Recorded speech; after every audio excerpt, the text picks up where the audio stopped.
One's in here. 2, 3 and 4, 5, 6,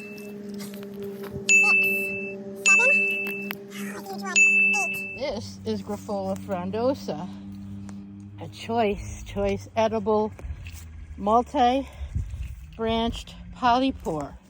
They branch from a central stem, little leaflets, delicious leaflets. You can see the white sporing that's come off of these.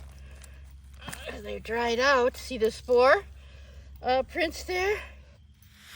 Also called maitake, the dancing mushroom. Graphola frondosa is the scientific name.